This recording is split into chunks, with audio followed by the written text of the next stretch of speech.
Well, let's speak to Juliette Touma about this. She's UNRWA's Director of Communications and is joining us from Riyadh. Thank you very much, Juliette, for being with us. More than 100 UN staff members killed in Gaza. And the Israeli ambassador to the UN there says that your colleagues at UNRWA, many of them are members of Hamas. What do you respond? We can confirm that over 100 of our colleagues, these are UN workers working for UNRWA, the largest UN agency working in Gaza. They have been killed.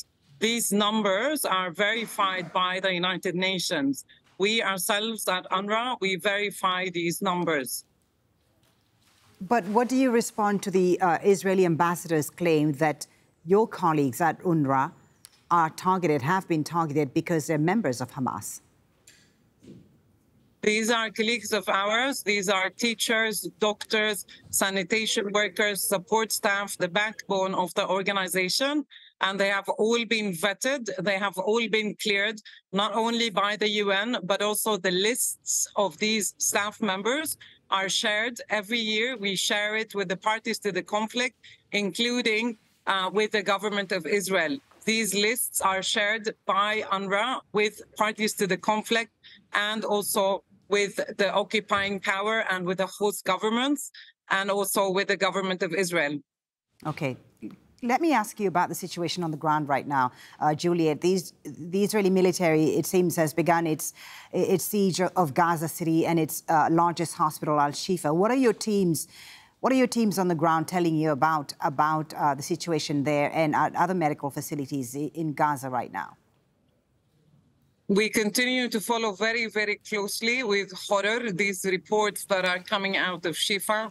Shifa is the largest hospital in Gaza City. We have ourselves only managed to reach Shifa Hospital with an urgent shipment of medical supplies and medicines only a couple of days ago. And so we were only able to do that in 1 month, only last week.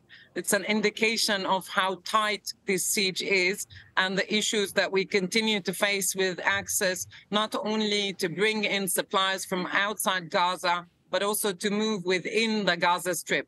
Right, and tens of thousands of Palestinians have fled northern Gaza to head south. Can you tell us about the conditions they're facing? Of course, the journey was a very difficult one, a very risky one for them. Once they get to the south, what sort of conditions are they facing?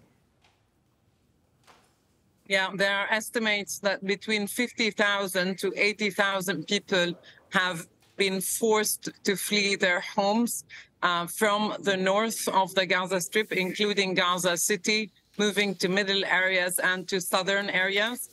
This is only since the 4th of November. Our teams have been on the ground, on the receiving ends. They have reported that people are arriving dehydrated, very, very tired, exhausted, which is totally understandable because people were forced to flee on foot.